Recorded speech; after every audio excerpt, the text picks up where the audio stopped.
જય શ્રી કૃષ્ણ। આજે આપણે લાલ મરચાંની ચટણી બનાવવાના છીએ। તો અત્યારે જે માર્કેટમાં આ રીતના લાલ મરચાં મળી રહ્યા છે એની ચટણી બનાવીશું। તો તેના માટે આપણે 4 નંગ લઈ લીધા છે। તેની જ સાથે 8-9 કળી જેટલું લસણ લઈ લીધું છે। લસણ તમે સ્કીપ કરવા માંગતા હોય તો પણ કરી શકો છો।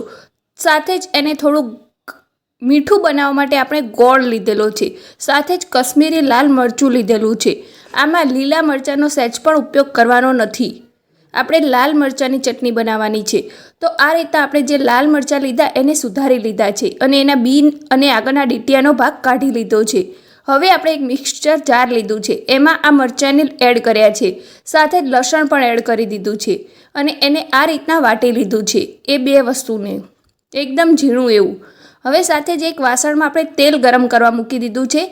મીડિયમ ગેસ રાખ્યો છે અને આમાં તેલનું પ્રમાણ સારા પ્રમાણમાં રાખવાનું છે। તો તમારી ચટણી બહાર રહેશે તો પણ બગડશે નહીં। તો આપણે 3 ચમચી જેટલું તેલ લીધું છે। સાથે જ એમાં જીરાનો વઘાર કરવાનો છે, રાઈનો નથી કરવાનો। તો આપણે જીરું 2 ચમચી જેટલું એડ કરી દીધું છે, નાની 2 ચમચી। સાથે જ આપણે હિંગ એડ કરી છે। હિંગ તતડી જાય પછી આપણે એમાં થોડીક ચપટી કેવી હળદર એડ કરીશું, બહુ વધારે નહીં। પછી આપણે જે ક્રશ કરીને લસણ અને મરચું રાખ્યું હતું તે એડ કરી દઈશું અને હવે એને સારી રીતે મિક્સ કરી દઈશું તેલ સાથે। આ ચટણીને જ્યારે તમે તેલમાં એડ કરો ત્યારે એને સતત હલાવતા રહેવાનું, એટલે નીચે ચોંટી ના જાય। હવે આપણે એને થોડોક વધારે કલર આપવા માટે આપણે કશ્મીરી લાલ મરચું એડ કર્યું છે। હવે તમારે એને થોડીક વધારે તીખી બનાવવી હોય તો તમે લાલ મરચું પાવડર થોડુંક વધારે પણ ઉમેરી શકો છો। તેની જ સાથે આપણે આમાં ધાણા જીરું પાવડર પણ ઉમેરી દીધું છે અને હવે બધું સારી રીતે મિક્સ કરી દઈશું। પહેલાં આગળ પણ મેં જણાવ્યું હતું કે તમારે આમાં લીલા મરચાંનો સહેજ પણ ઉપયોગ કરવાનો નથી। હવે આપણે જે મિક્સચર જાર છે એમાં થોડું વધ્યું છે ક્રશ કરેલું, તેમાં થોડુંક 2 ટીપા જેટલું આપણે પાણી ઉમેરી દઈશું। 2 ટીપાથી વધારે હોય તો પણ ચાલશે, પણ એને સારી રીતે લઈ લેવું એટલે એમાં જે પણ તીખાશ હોય એ બધી આવી જાય અને બધું જ આપણે આની અંદર એડ કરી દઈશું અને બધું સારી રીતે મિક્સ કરી લઈશું। હવે જો આ રીતના મિક્સ કરતા જઈને એને 5 મિનિટ સુધી રહેવા દેવાનું છે। વચ્ચે વચ્ચે તમારે 1-8 મિનિટે એને હલાવતા રહેવાનું છે એટલે નીચે ચોંટી ના જાય। 5 મિનિટ પછી તમે એનું જે ટેક્સચર જોશો ને તો કંઈક આ રીતનું તમને જોવા મળશે। જો આજુબાજુથી તેલ છૂટવા લાગ્યું છે અને પાણીનો ભાગ હોય એ બધો જ બળી ગયો છે અને આપણી સરસ મજાની ચટણી બનીને તૈયાર થઈ ગઈ છે।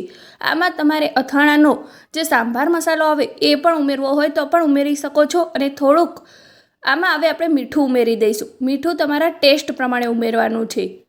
તો જો આ રીતના આપણે મીઠું ઉમેરી દીધું છે અને હવે સારી રીતે બધું મિક્સ કરી લઈશું। આપણે આજે એને એકદમ કાઠિયાવાડી સ્ટાઇલમાં બનાવ્યું છે।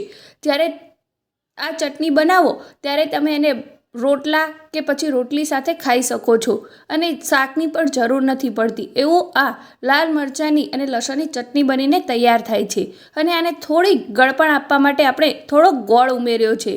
તમારે તમારા ટેસ્ટ પ્રમાણે ગોળ ઉમેરવાનો છે। આમાં આપણે ખાંડની ગળપણ એડ નહીં કરીએ, ગોળથી એને ગળપણ આપશું અને બધું સારી રીતે મિક્સ કરી લઈશું।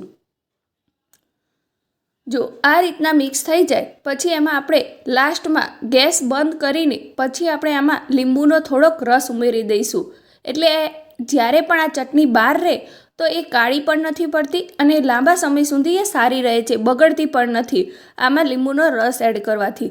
એટલે હવે બધું સારી રીતે મિક્સ કરી લઈશું। હવે આપણી કાઠિયાવાડી સ્ટાઇલ લાલ મરચાંની ચટણી બનીને એકદમ તૈયાર થઈ ગઈ છે। તમને આ રેસીપીનો વિડીયો કેવો લાગ્યો મને કમેન્ટ બોક્સમાં લખીને જરૂરથી બતાવજો અને આ વિડીયો પસંદ આવ્યો હોય તો એને એક લાઇક જરૂર કરી દેજો અને વી આર ક્રેઝી ચેનલ ઉપર તમે નવા આવ્યા હોય અને વી આર ક્રેઝી ચેનલને હજી સુધી સબસ્ક્રાઈબ ના કરી હોય તો એને સબસ્ક્રાઈબ જરૂર કરી દેજો।